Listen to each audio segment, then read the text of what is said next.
Hey guys, this is Charlotte, and you're watching Going In Raw. Hey, friendo, Steve here. And Larson. Yeah, welcome back to Going In Raw, the only pro wrestling podcast you need to be listening to right here at youtube.com/Steven Larson. Available wherever podcasts can be found, and of course, taped live at the Twitch, twitch.tv/Steve and Larson. We're going to talk about Raw in just a little bit, as well as a report about the contentious creative meeting that preceded last night's Raw. But first, want to give a quick reminder here. Thursday, we've got a brand new episode of The Numbers Don't Lie, a.k.a. Going In Raw Math, the show. And you can get there by becoming an exclusive member of Friendo Club TV at patreon.com/Steve and Larson at $5 a month, or by throwing us a Twitch sub, or by clicking join on the YouTube and becoming a YouTube channel member. We will be live today at 4 p.m. Pacific, 7 p.m. Eastern for Power Rank Things That Need to Happen at All Out. You can watch that live as well, so that should be a lot of fun. And speaking of All Out, of course, this coming weekend, we will be doing All Out live for our reactions, and that should be a lot of fun. I think we're going to do it at the Twitch now. Yesterday we said the YouTube, and now we're saying the Twitch, but we're going to get that solid by the time it rolls around. Just follow us on the Twitch and sub to us at the YouTube, and you'll know exactly. And then we'll say something on the Twitter about which one we're going to do it at. Exactly. We'll probably do it 10 minutes before the show. Totally. That's just how we operate here at Going In Raw. That's why you guys love us, right? So there's that.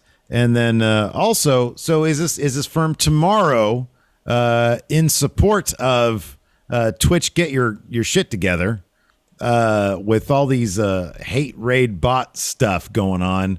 We're gonna, in solidarity with the other people doing this stuff, we're getting on. Isn't it tomorrow? I think it's Wednesdays. I think it's tomorrow. We're gonna take our programming, our NXT review, and do it live over on YouTube, and then our AEW one live on YouTube as well. Is that happening tomorrow? I think it is. In any event, whatever day, Asian Mirror says it's tomorrow, and I trust Asian Mirror. I think it's Asian Mirror's birthday or something. I think I saw that on Twitter. Oh, really? Anyways, happy birthday, Asian Happy Mirror. birthday. Yeah. So anyways, whatever that situation is with Twitch, man, they need to get their act together. Maggie says it is. They really I trust do. Maggie. She might be a snake, but I trust Maggie. Yeah, I do too. So yeah, tomorrow we're going to be doing all of our live stuff on YouTube for the day. We're going to be shutting down our Twitch for the day. But we are on the road to 1,500 subs there at Twitch. We're like 300 and stuff away, 80 away or so. Yeah. From doing another 24-hour stream. Oh, gosh. Like secretly, I'm hoping that we get to like 1,475. So we don't have to do the 24-hour stream, but we get all that Twitch sub revenue. But we basically get the goal, basically. Exactly, yeah. So anyways, before we get into it, once again, if you're watching us on YouTube, hit that subscribe button and the thumbs up too, because it helps us. Yeah, helps us do stuff. I don't want to bring it up that much, but we're almost at 197,000 subscribers on YouTube. That's new territory for us. It's been like three-year story arc here. It's all, and that's not that. If we keep up these numbers, we're not that far away from 200,000, which we've been chasing. What are we gonna do if we get 200,000 subs? Oh, I don't know. Did you get a shakaroni? I'm gonna get a shakaroni for All Out, anyways. Oh, okay. Well, I mean, but there's no motivation now for people to sub if they haven't yet. At 200,000, I'll get you the 2 pizzas I owe you. Well, you're supposed to get me those anyways after I win the draft in October. Okay, now we got it here. You're right, absolutely. Mr. Sinister says 48-hour live Hard stream. no, not going to happen. 48-hour live stream. I like it. Anyways, 1 week live stream. Anyways, this is this conversation about our numbers and what we're going to do is getting very contentious, Larson. Yeah, seemingly. Speaking of contentious, apparently, according to PW Insider, in advance of yesterday's Raw, oh boy. Oh, wow. Vince McMahon was not happy. So PW Insider was told by several WWE's creative that Vince McMahon, extremely unhappy with the original plans for Monday Night Raw, which were advertised, by the way. Yes.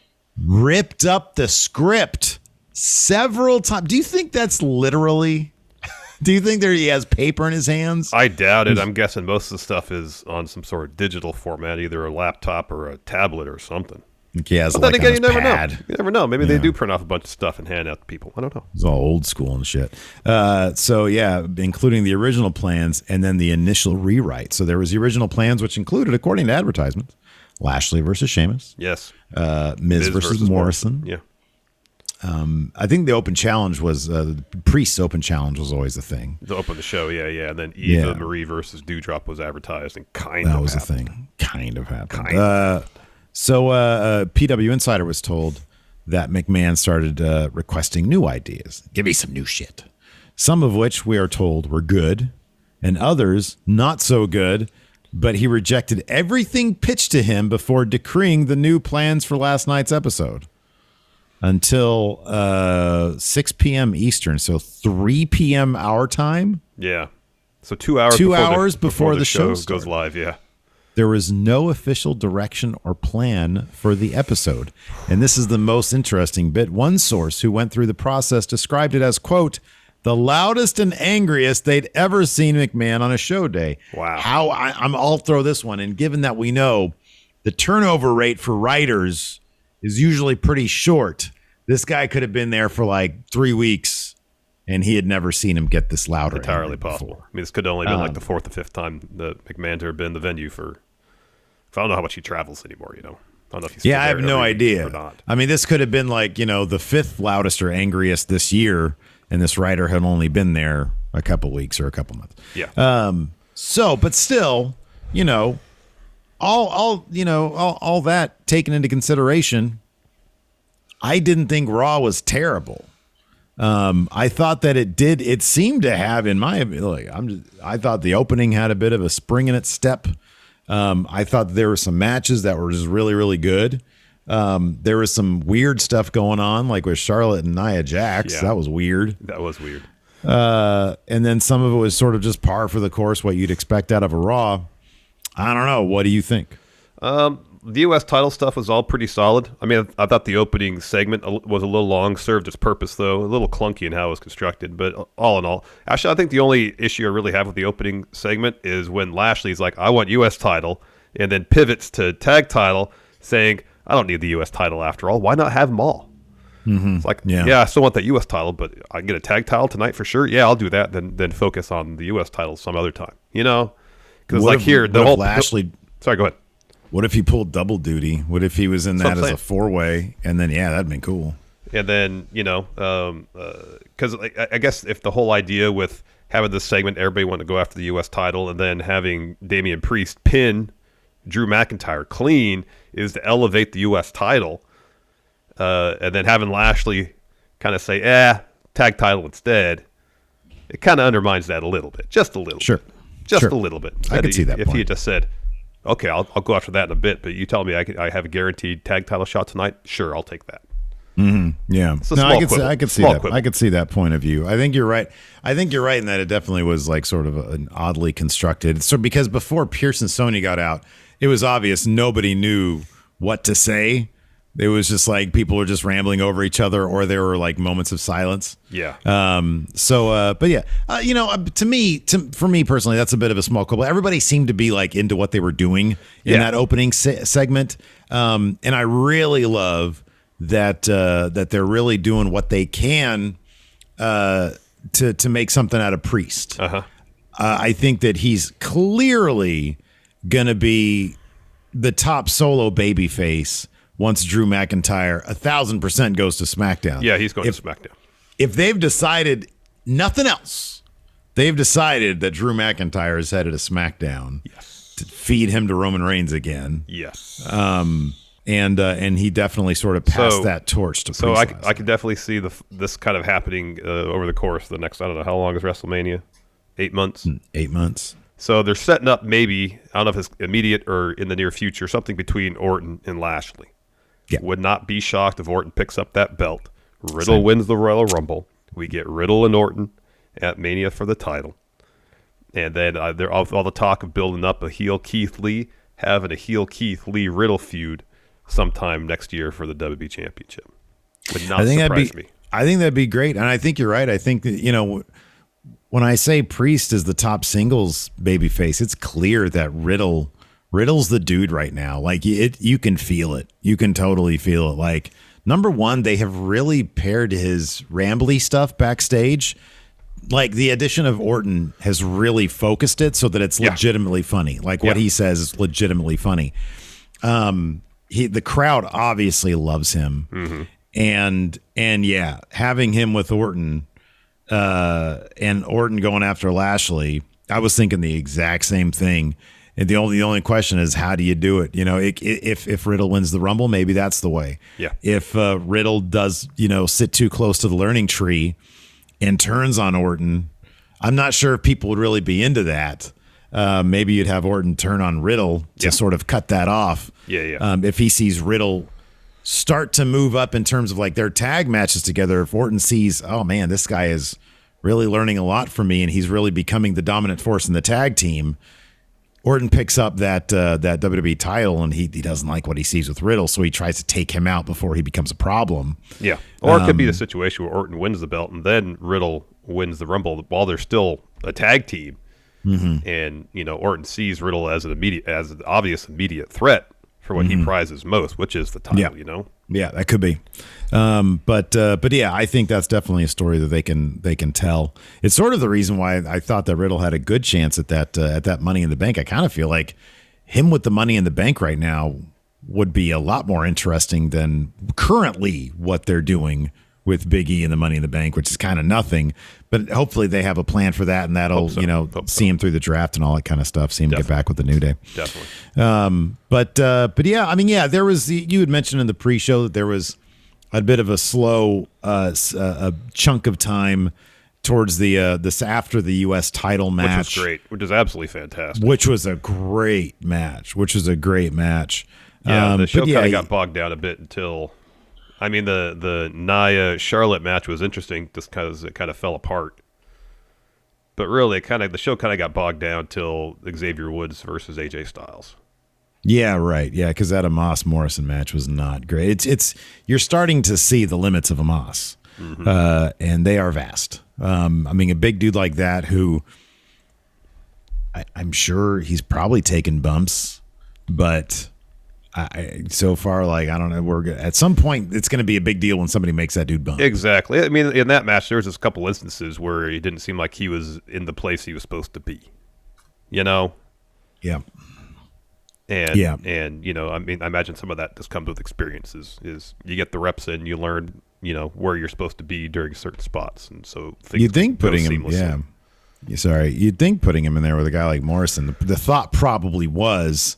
Much like Styles, hey, this guy will be able to, get a good match. If the show wasn't really written until an hour or two before, and Morrison was planning on having a match with The Miz, and they were working the match out, if he had to have a match with the Moss, they might not have had a whole lot of time to actually work through stuff before the show in the ring, It sort of feels like it was just, hey, just sort of be your big man, dominant self, and then I'll dance around you, because that's kind of what the match was. Yeah.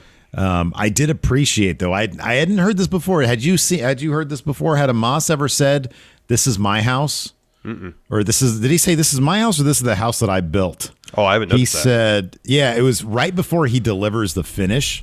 He yells at him, he said, "This is my house," which I know was like a page thing, but.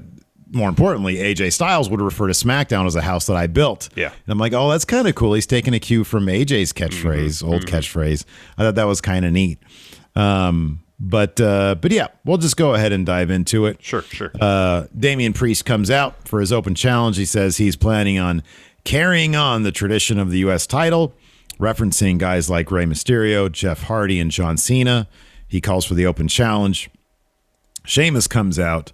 And Sheamus is cracking me up in this current iteration of his character because he seems slimier. He sort of hunches. I was going to say he's changed his posture. That's exactly. There's one bit he talks. He kind of leans into people like that. He sort of leans into people. My gold, and he when he was on the apron and he sort of points at the gold and he's leaning on the rope with this hunch. And it's very much like I don't know. He's got that mask on. He's like a grotesque sort of, quirky one-liner movie villain. You remember the Werner Herzog movie, Aguirre, The Wrath of God? Yeah. Klaus Kinski's performance, he would move like that. Yeah. Kind of like a Quasimodo type thing. Well, he had very exaggerated posture and very stylized movements. That's what I was thinking when I saw Sheamus last night. So Sheamus comes in. I love it. I love that he's doing that. So he comes out and he says his bro kick is going to get that title back for him. Drew comes out, says, I've had all the other titles, but never the United States title. So I want to answer the open challenge.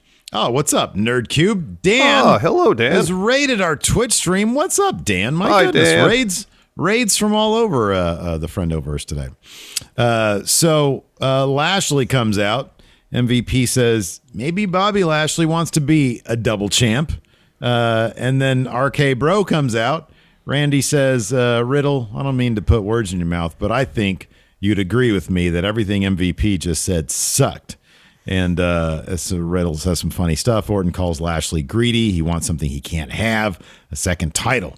And Lashley says, hey, I do want a second title, but maybe instead of that one, I should take your tag titles. That could be a bit of foreshadowing for Randy Orton there. Mm-hmm. Riddle says him and Orton should. He says, yeah, we should have an open challenge against you two. Yeah. And Orton says, it's not really how open challenges work, man. And MVP says, no, let's do that. He opened his mouth. He stuck his flip-flop in it. And so the talks just sort of break down. Sonya and Pierce come out. They make the matches. Drew versus Priest versus Sheamus for the U.S. title. And Hurt Business versus RK Bro for the tag titles. So that sets up two big matches for the night. And then Rhea Ripley comes out. I'm like, is she going to get involved in all this? I thought she was going to do an open challenge or something. Yeah. But she just had a match next. Before her match against Shayna Baszler, she introduces Nikki ASH. Nikki's in her corner. And, of course, Nia Jax is in Shayna's corner. And then Nia gets on the mic and says, I'm not sure what my tag partner's going to do against Rhea. But she says she's going to splat Rhea and Nikki all over the ring, and she'll do the same against Charlotte later on. Shayna starts working Rhea's arm pretty early on. Eventually, though, Rhea catches a kick, hits a bunch of stuff. Northern Light suplex, gets a 2 count, and then Shayna goes right back to Rhea's arm. Rhea goes for a riptide. Shayna escapes that. Meanwhile, ringside, Nia's laying out Nikki, hits her with a Samoan drop on the floor. Shayna tries to roll up Rhea. Instead, Rhea reverses the roll-up into a roll-up of her own to get the win. And then Nia, before the rest hand even hits the mat for 3, is in the ring, just destroys Rhea from behind with a clothesline, and then hits her with a Samoan drop as well. Yeah. Shayna didn't look too happy about the whole thing, but probably just because she got the loss there. But she wasn't happy when Nia said beforehand, I don't know what my tag partner's going to do about defeating Rhea. She pretty much said that Shayna was going to lose. You know?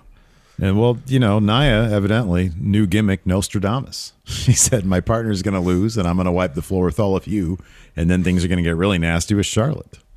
It's like she read the script beforehand. Let's take a quick break here to get a word from our sponsor, BetterHelp. Several years ago, while dealing with severe anxiety, I learned the importance of talking to a therapist, but also discovered that it can be extremely difficult to find the right person to talk to. Today, BetterHelp is providing a safe and private online environment where your needs will be assessed and you'll be matched with your own licensed personal therapist. BetterHelp isn't a crisis line, nor is it self-help. It's professional counseling done securely online, all without having to ever sit in another uncomfortable waiting room. BetterHelp is dedicated to facilitating great therapeutic matches. Send your counselor messages at any time or schedule regular phone or video sessions. And they've made it free and easy to change therapists if needed. And you don't have to limit yourself to counselors in your area. BetterHelp services are available worldwide, so you can find the expertise you need regardless of location. We want you to start living a happier life today. As a Going In Raw listener, you'll get 10% off your first month by visiting our sponsor at betterhelp.com/raw. Join over 1 million people who have taken charge of their mental health. Again, that's BetterHelp, HELP.com/raw. Before we get back to the show, let's get a word from our sponsor, Craig. Steve. Yeah. I feel like I want to take up a new hobby. I want to start making stuff out of wood with these hands of mine. but I honestly have no idea where to start. Where do I start? So you want to get into woodworking, eh? Yeah. I was once like you, man, feeling the urge to craft something with these hands of mine, but, unsure if I could do so. But then I got these hands on a Craig Pocket Hole Jig 520 Pro. Craig has been the innovator and leader in pocket hole joinery, setting the standard for 30 plus years. And now, if I got my Craig Pocket Hole Jig 520 Pro and a drill, I feel like I can build nearly anything from bookcases to desks to outdoor patio furniture. Really? Yeah. Wow, man. Yeah, tell me more. Tell me more, please. Sure, no problem. You see, pocket hole joinery is a way of creating fast, simple, and strong joints in a variety of wood projects. And the Craig Pocket Hole Jig 520 Pro makes it easier than ever.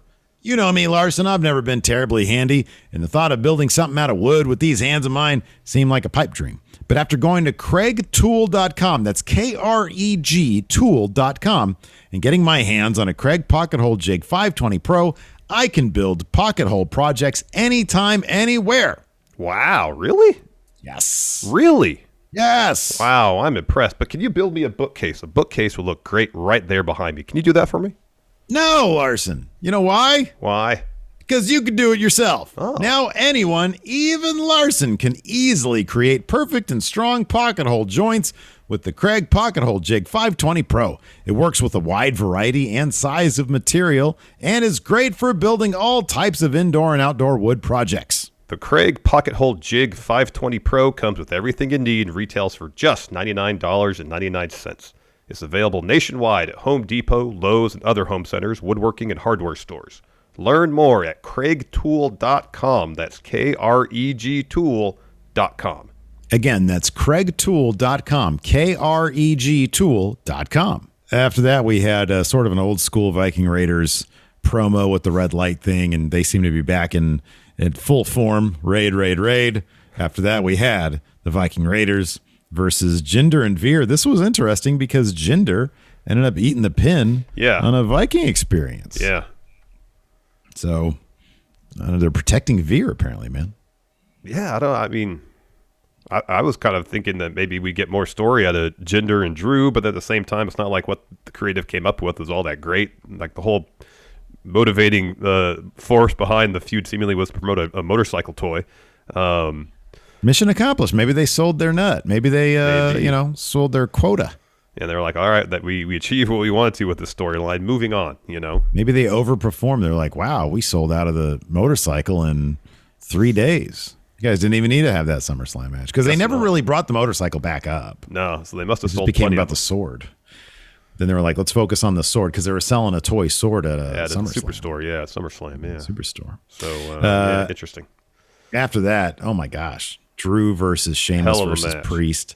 This match, if you had to watch any match on Raw, it'd be this one. Oh, 1,000%. This was great. This went through, 2 or 3 commercial breaks? This was a pay-per-view quality bout. It was. It was super physical, and there was all sorts of great bits. The ones that I wrote down here, Drew doing that trio woe bit where he curls up to hit a German, but Sheamus already had Priest in a suplex position, so it was all ripple effect. It was like a trio woe German suplex, superplex combo thing. Yeah, exactly. It was pretty awesome. So the finish, sort of down the finish, we see Damian Priest trying for a reckoning on McIntyre. Sheamus hits a brogue kick, sending Priest out. Drew hits Future Shock DDT on Sheamus, loads up a Claymore on Sheamus, but Sheamus counters one of those great V-triggers of his. Yeah. He gets 2 with that. They go up top. Sheamus hits White Noise from the top. Priest breaks it up. The TV direction was kind of crap here because you didn't really see Priest break it up. They went to replay. He had to dive back in the ring to do it. Yeah. Yeah, he was nowhere to be found. Like on the replay, he was nowhere to be found till the very last second. So good on him. Yeah. And then Priest wants a reckoning on Sheamus. Drew comes in with the Claymore, but Priest sort of moves out of the way because Sheamus is getting out of the reckoning position. Mm-hmm. So it hits Sheamus. He's out. Drew hits a Glasgow kiss on Priest. They jockey back and forth a little bit. Priest gets a reckoning on Drew for 3 clean. And after the match, Drew shakes Priest's hand. Yeah. And basically just said, it's a huge deal. It's a huge deal for Damian Priest to get that clean win over Drew McIntyre on TV because Drew does not lose on TV. Does not. Yeah. I could probably count on one hand the number of losses he's had on actual TV. It's massive. It's totally massive. Yeah. And yeah, Drew's totally going to SmackDown. After that, we had a Goldberg interview. I think this was a digital exclusive. He says he's got to have knee surgery after his match at SummerSlam. Calls Lashley an SOB for what he did to Gage. Says Gage's shoulder is messed up. His neck hurts. So he says, now, I'm not coming for the WWE title. I'm coming for Lashley's soul, and I'll rip it from his chest. Yeah, it's been since June. Let's see here. Riddle pinned Drew, but who knows what kind of shenanigans were going on. Was that a tag there. match or a one-on-one match? That was a one-on-one match. All right. Riddle pinned him, but there had to have been some shenanigans there, because you're right. Like, Drew never loses on TV. Yeah. Anyways, I'm sorry. I just was curious about that. Yeah. I remember they made a huge deal when Drew got pinned by Was it like Lashley or Orton something? or Lashley on TV. Yeah. It was a pretty massive deal. After that, we had another segment with Reggie and the 24/7 title. This is kind of more or less the same thing they've done in previous weeks. Just not as interesting. The whole thing is designed about what kind of interesting ways Reggie can escape R-Truth and Tozawa. This didn't seem as interesting, Just didn't.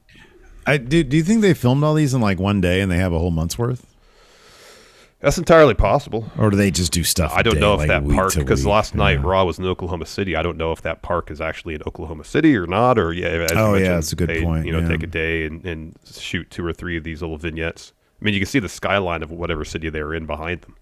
I just don't know what it was. It wouldn't shock me if they just had, okay, yeah, guys, go. You got 2 hours. Go do your thing. Yeah, I'm tired of these.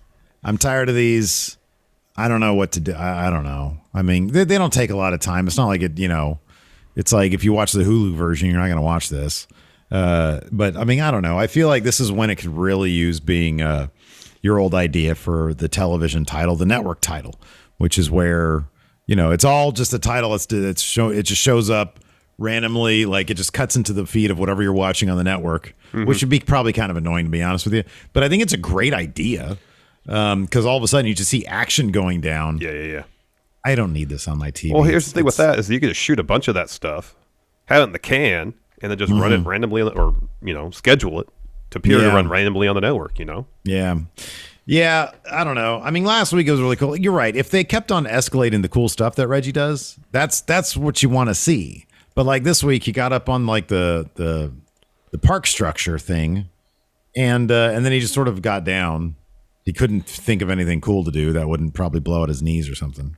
Well, I think the cooler stuff happened when they got on that bridge when he was kind of cornered by Truth and Tozawa, where he did the flip over Tozawa and kind of like leaped from handrail to handrail to escape R-Truth. That was pretty neat. Like, honestly, if you're not going to use a hidden trampoline, don't even do anything, because the hidden trampoline spots are the best. After that, we had what was supposed to be Eva Marie versus Doudrop. Curious to get your thoughts on this one. So before the bell rings, Eva Marie has her back turned and is talking to the ref. Doudrop attacks her, completely annihilates her with what could have been just a straight up match.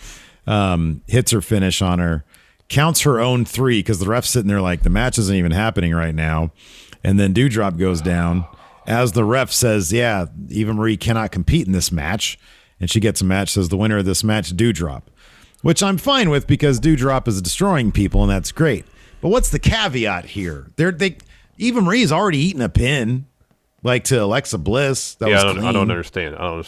This is a situation where it's like, okay, we're going to do something with the story. What? I don't know. But let's just keep it going. We'll figure it out later. All right. How do we handle tonight? Have the match, but don't have an actual match. Like they had, if you were going to do this, do this with Nia Jax and Charlotte, because now Nia Jax has an actual win over Charlotte in a match, and it's like, okay, well, this was, by the way, technically a championship contender match, the Nia Jax Charlotte. They just didn't advertise it as such, yes. But like Doudrop versus Eva Marie, I mean, I guess they want to just extend it, so they just did this. That's the thing. Yeah. It's going to be goofy too. It's going to be like Eva Marie's going to get a lawyer or some shit like that. Probably. It's going to be goofy. And it's not going to be good. Just have the match. Just have the match. Have the match. Have Move the on. match. Then we got a Charlotte interview. She's asked about Nia's statements earlier in the evening, and she just says, Nia's a monster, but she's going to slay that monster tonight. 12-time champion.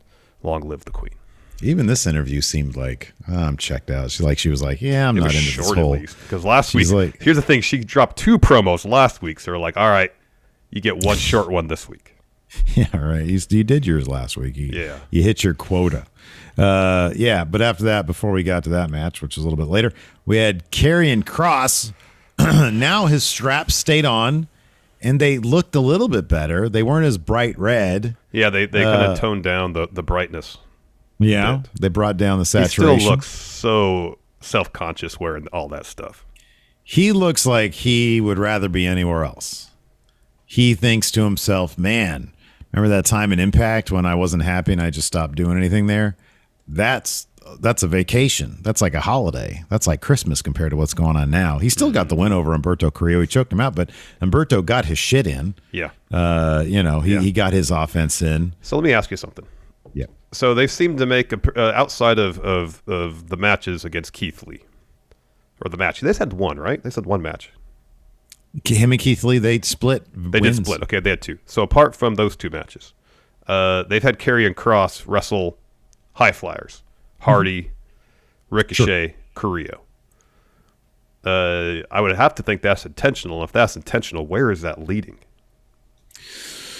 Oh, it's probably. I would hesitate to think it's story related. It's just it looks more impressive when he's able to throw around smaller, lighter guys. That could be. Or is he going to go through a stretch where he's beating all the high flyers, and then he's going to go through a stretch where he's beating, I don't know, kind of like heavyweights, and then he's going to step up, start beating super heavyweights or something? I'm just trying to put it together. Like, I'd hope there's a story they're trying to tell here that's maybe reading too much into it. He's an attraction. He's a big guy.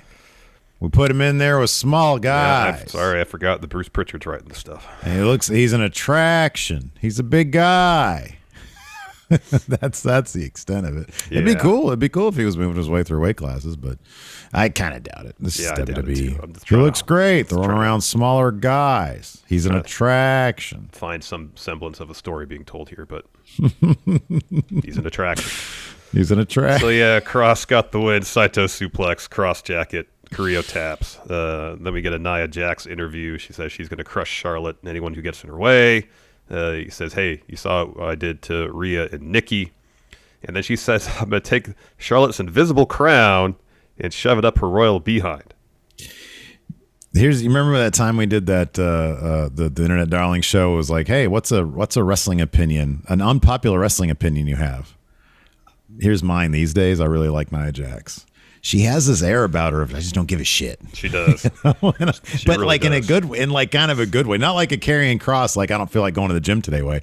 It's like Nia Jax, she seems like she'll beat your ass in that like this match, okay, before the match, RK Bro backstage, Riddle, he's talking about how did he get on the subject of his resume? So he's like, hey, if we beat MVP and Lashley, it'd do a lot to enhance our tag team resumes. And he says, I always had a hard time putting my resume together. And he starts listing off a bunch of things he's good at about graduating high school, so on and so forth.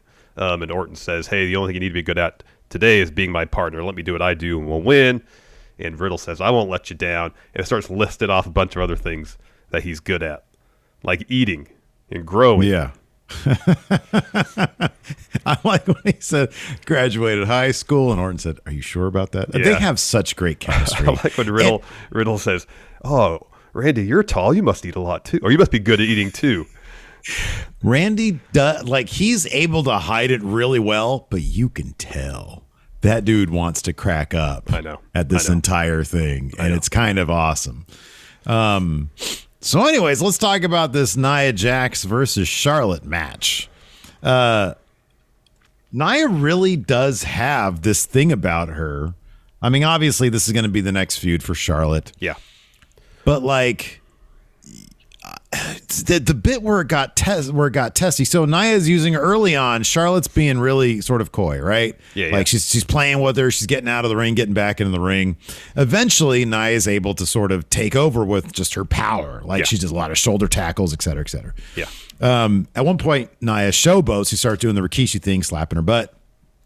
Charlotte's able to take advantage of that sort of showboating, get a headlock in, and hold on to it for a good period of time. Mm-hmm. So it's kind of an ugly match, but I kind of dig it at this point because it is ugly. And it's like you get the feeling that these two kind of don't like each other, but it might be also the kind of thing that like they respect each other and they're just messing with each other a little bit. Mm-hmm. And they're just stiff. It's like, remember that stretch when like Morrison and Sheamus were having those matches? And it's like, these guys are just kind of stiffing each other a little bit. Yeah. It's kind of cool to watch. Like sometimes wrestlers just want to throw a little heavier. Yeah.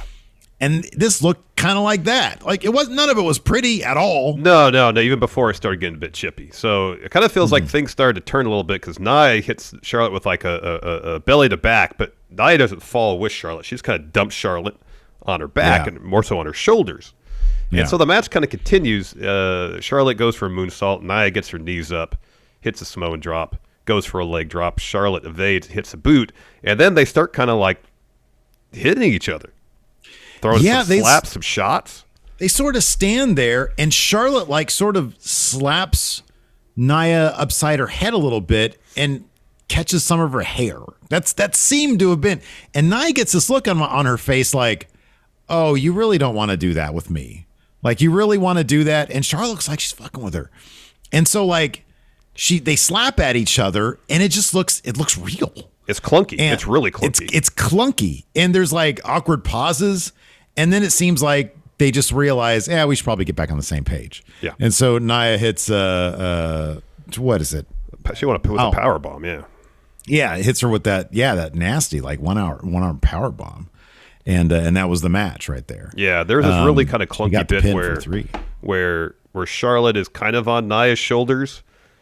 And it's like, it takes a while for her to get off that position and transition into like a dragon sleeper almost, and then hits a reverse DDT. But it was all they were just there for a second. Yeah. And at that point, I was like, okay, it's just taking him longer to get on the same page than it should.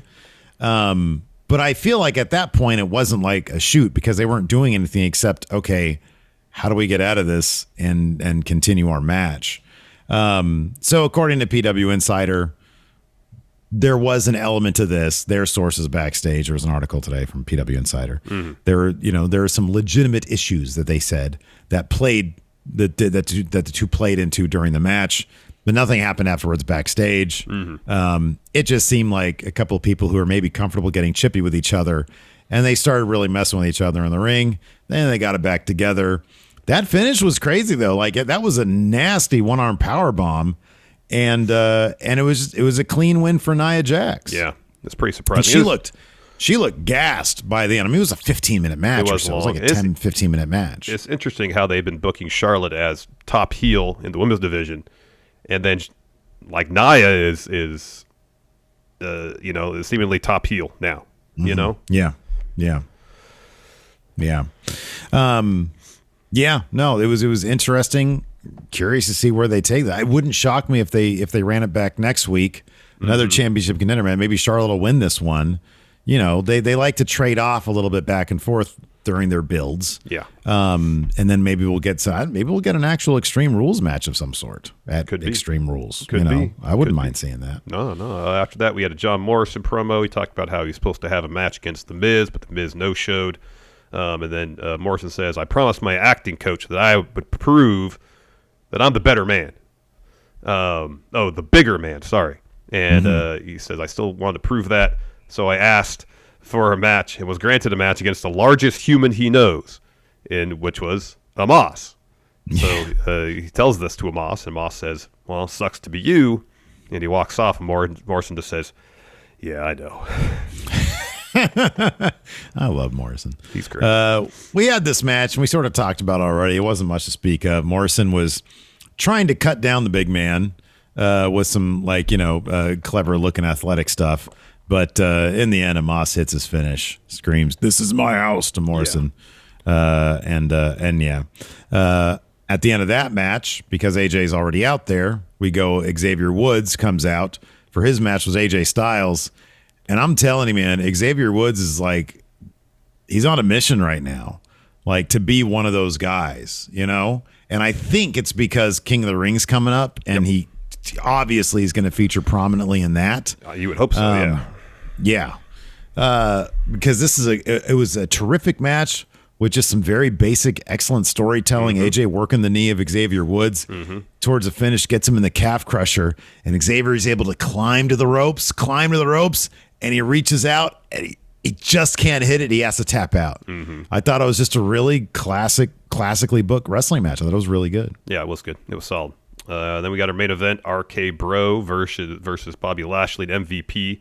AJ sticks around, joins commentary, and just really talks crap about MVP the entire match. Yeah. Parla says. Yeah. Oh, wait. Tag titles. Oh, man, yeah. If you get those on Lashley and MVP, I mean, basically it's a 1-on-2 match. He basically says MVP. And Corey Graves says, wait a second, so you're saying MVP is the weakest link here? And AJ just sort of laughs at him. It's great. Yeah. It was pretty interesting. So down the stretch, Orton set up for an RKO on MVP. Lashley is about to get in the ring, so Orton turns towards him, boots him, hits him with the draping DDT. He's then looking for an RKO on Lashley, but then MVP boots Orton, sends him to the ring post. Lashley gets tagged in, hits a bunch of moves on Orton, hits a neck breaker, set up for a hurt lock. Instead, Orton tries for an RKO. Lashley, though, pushes him into his own corner, so Riddle tags in. He goes on a run, looks for an exploder, which Lashley blocks. Riddle then hits a ripcord knee instead, goes up top, hits a floating bro. MVP breaks up that pin by stomping on Riddle's foot. And then Orton gets in. MVP tosses him out of the ring. So MVP gets tagged in, boots Riddle. He's looking for his finish. Instead, Riddle escapes that, hits a kick on MVP. Meanwhile, on the floor, Lashley tries to ram Orton to the ring post. Orton reverses that, pushes Lashley into the ring post. And I don't know why this wasn't a DQ, because the ref saw all of this. Orton walks over by Omos. Omos grabs him. The ref sees it. The ref is in the frame. Looking. He's watching this happen. He's watching this happen. That should have been a DQ right there. Didn't call it DQ. Riddle kicks Omos, and then Orton hits the belly to back on AJ onto the announce table, and then Riddle hits MVP with a final flash knee, floating bro to get the win. Afterwards, Lashley hits the ring, hits Riddle with a spear as he's celebrating. He's getting set up for a hurt lock, and then Orton hits him with an RKO. I don't know how that was a DQ, though. I'll say this. Well, I don't mind it just because it's like, okay, he's got him, like he's choking him. But like in any basketball game, sometimes they let the players play. Sometimes the refs clamp down. This is all I'm asking for. Consistency. We've seen far less lead to a DQ. Far less. I'm playing devil's advocate. I think there are certain situations you're totally right, and I'm totally on board with you. Omos initiated some contact, but he didn't really follow through with it. Doesn't matter if he laid his hand on Randy by the letter of the rule. That's a DQ. Now, if the inverse was true, if Orton put his hands on Omos, obviously not a DQ because Orton was the one who initiated the contact. It's like a block or a charge here, you know. Omos initiated the contact, was the one choking Orton in full view of the referee. Should have been. Well, he was holding him. I don't know if he's choking him. Regardless, he had his hands on him. It should have been a DQ. You a fan of instant replay in baseball and football and basketball, for that matter? I am, for the most part, yes. For the most part, most part. I love the element of human error. Yeah. I love like, oh man, these refs can get this stuff wrong, and you just have to deal with it, as opposed to let's analyze it down to I think it's most important in football because the speed of the game is, especially it's so fast that it's easy to miss stuff. I like it least in baseball because I think so much of baseball is about human error. Like Enforcer sent me a thing the other day of a pitcher threw a fastball right down the middle of the plate. You can't get more of a strike. It was literally waist high, middle of the plate. Ref called it a ball. Wow.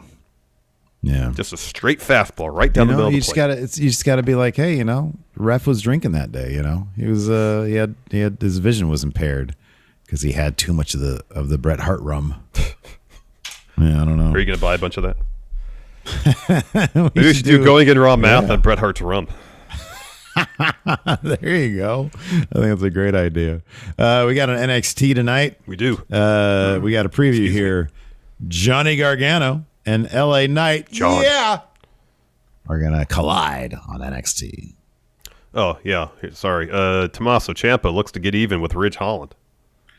Kyle O'Reilly looks to... Oh, by the way, we talk about Fightful Select here on the show because they're great. They are great. They had a nice little write-up about Tommaso Ciampa. I won't ruin it, but he talks about his... he sort of walks back a little bit. Some comments he made about not wanting to be on Raw or SmackDown. So yeah, I mean, it's consistent with what he had said prior, but yeah. They've told him he's going to be on Raw or SmackDown. Hey, you want to jump off NXT sinking ship? Yeah, sure. I don't want to work 300 days. But no, it's an interesting write-up. Go check out Five. Yeah, it definitely is. Definitely is.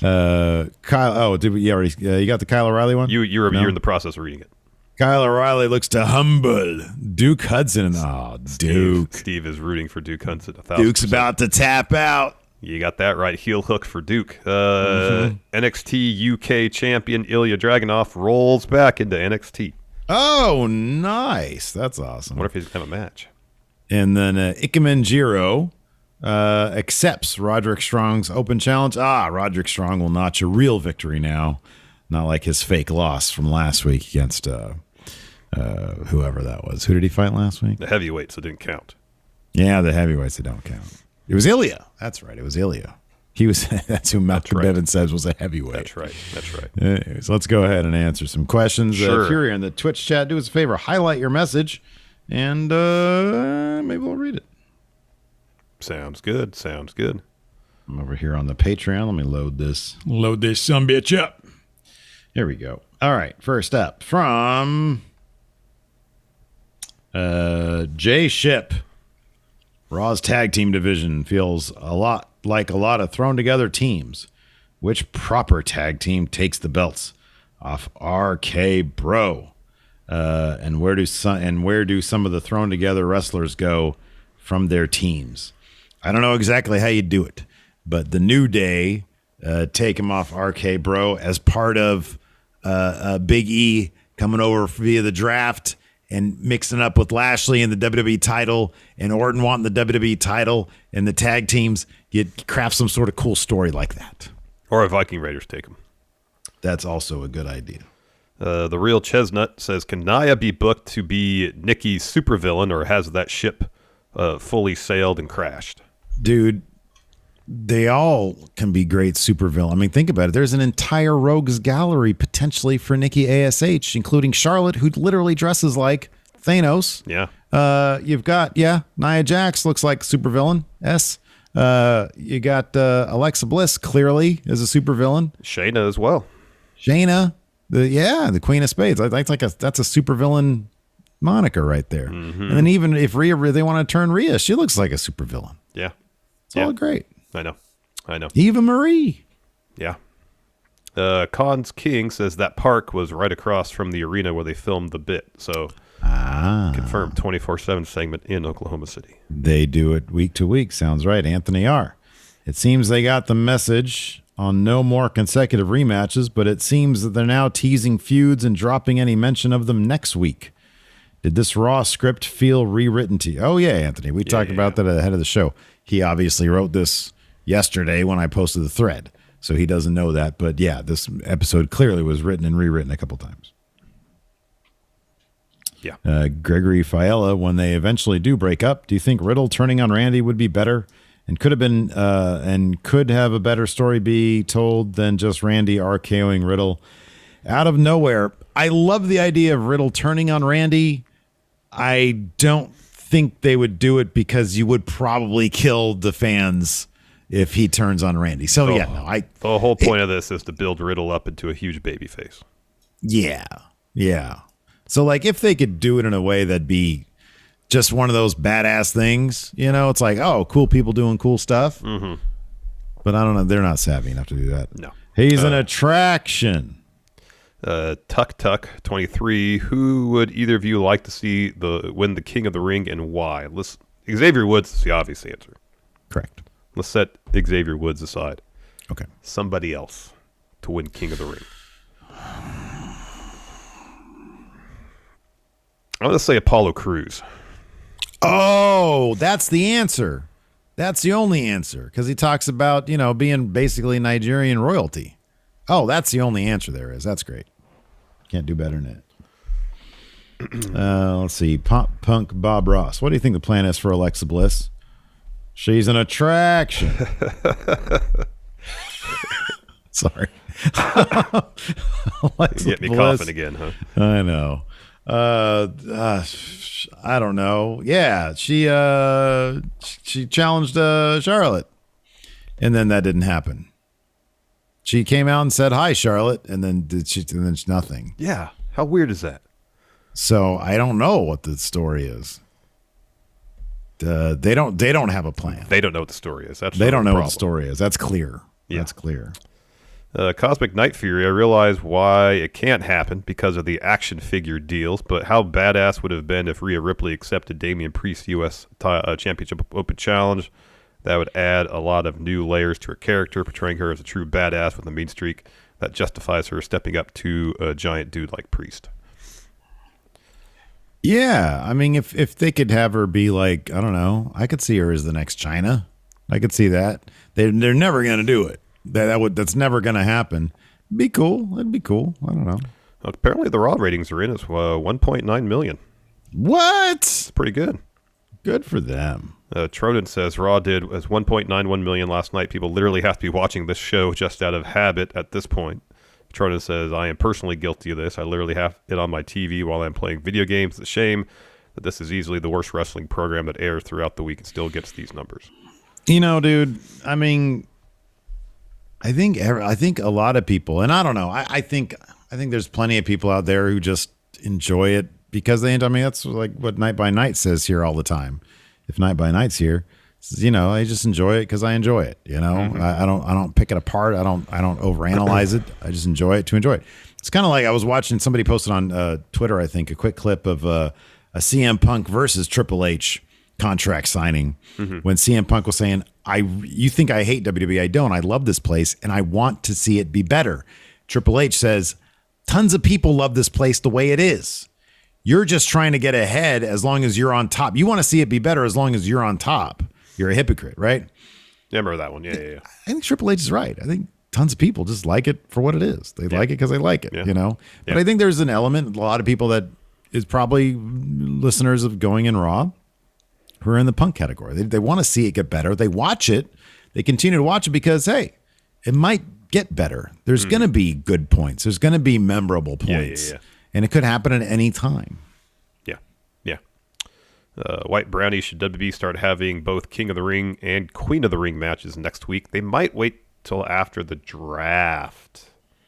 Because if the finals are going to be at the Crown Jewel, that's, mid-October? That's after the draft, right? That's right after the draft, yeah. So they might do it after the draft? Yeah, I don't know.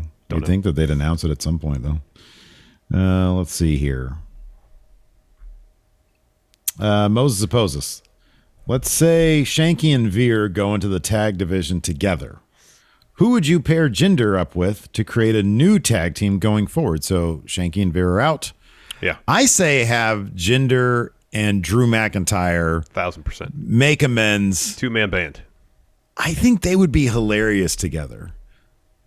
They'd be fun. I always say this. We need a new APA. Make them the new APA. Jinder always looks like he's having tons of fun. I know. And same with Drew, though. Yeah, totally.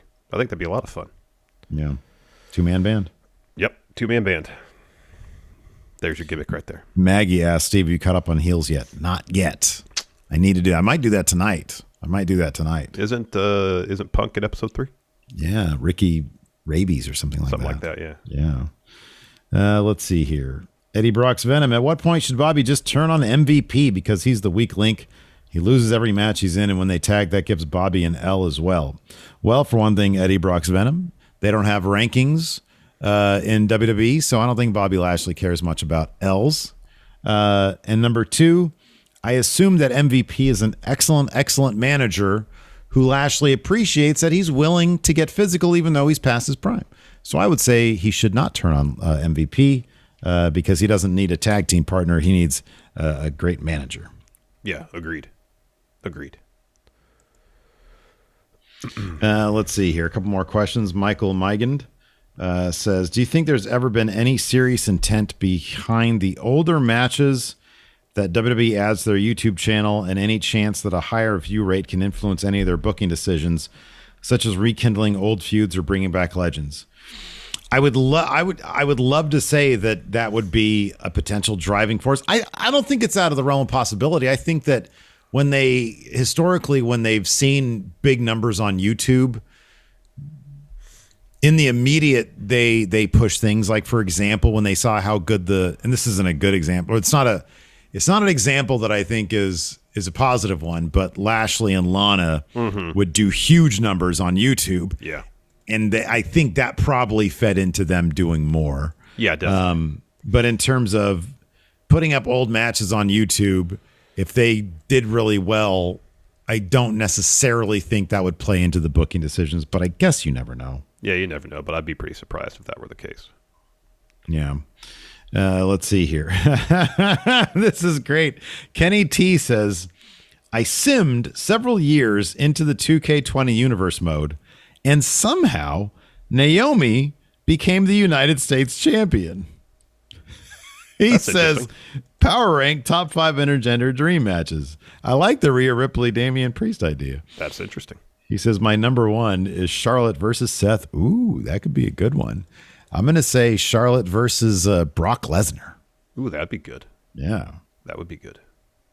Naomi versus Roman Reigns. She's like, give me my husband back. That's good too. Let's see here. And one last one. Wolf Pack for Life just has an observation, but it's one that I think you and I both agree with. Says, I love segments that multiple divisions interact with each other and makes the show feel like the same universe. I agree. Yeah, agreed. I love, even when it's something small like Rhea Ripley coming out, right at the tail end of a segment, it all feels like they're all in the same boat, and Exactly. I like that. Exactly. Yeah. Yeah, that's always great. Whenever you can get multiple storylines kind of interweaving with each other, it's always... Absolutely. All right. Well, that's going to do it for us. Thanks, everybody, for tuning in. We appreciate it. Friendo Club TV members will be back at 4 p.m. Pacific, 7 p.m. Eastern for Power Rank, things that we need to see happen at AEW's All Out. Thanks for watching. Till next time, we'll talk to you later. Goodbye.